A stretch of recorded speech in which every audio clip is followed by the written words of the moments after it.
I'm Alan Horn, I'm the Telecoms Regulator. The Telecom Regulator was set up under the 2008 law.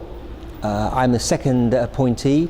My predecessor was John Cook, a New Zealander.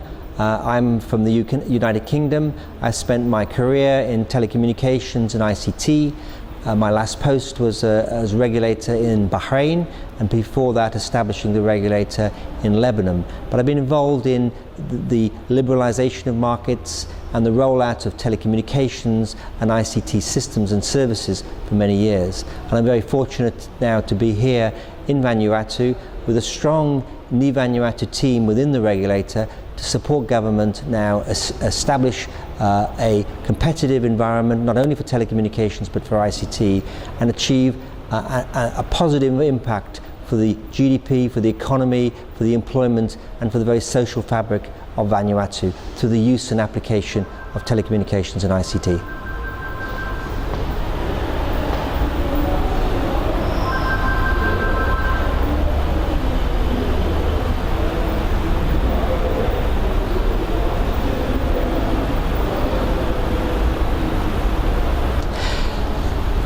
The internet in Vanuatu is at its early stage of development. We're at a penetration of about 10% of the population who are using the internet.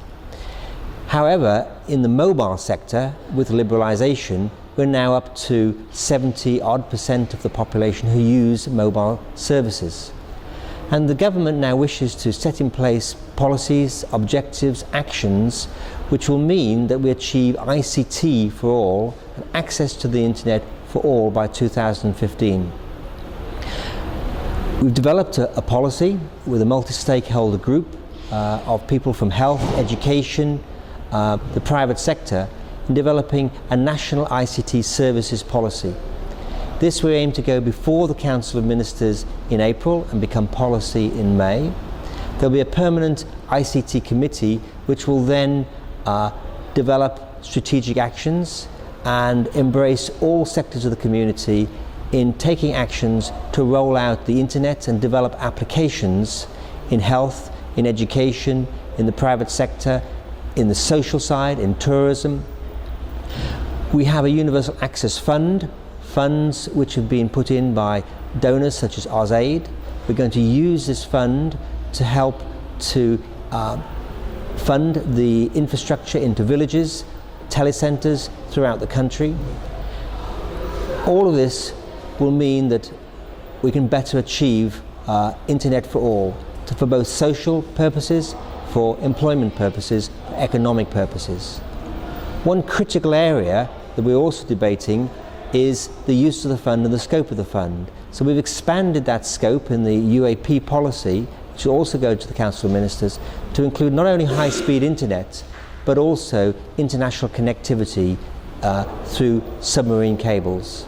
The private sector is already in the process of raising money to lay new submarine fibre cables to Fiji, and this should bring down the price of access to the internet by up to tenfold, by 10 times.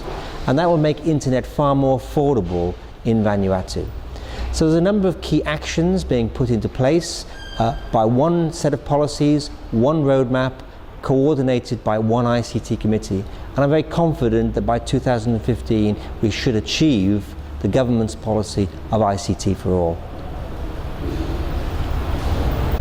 The government has issued a draft policy.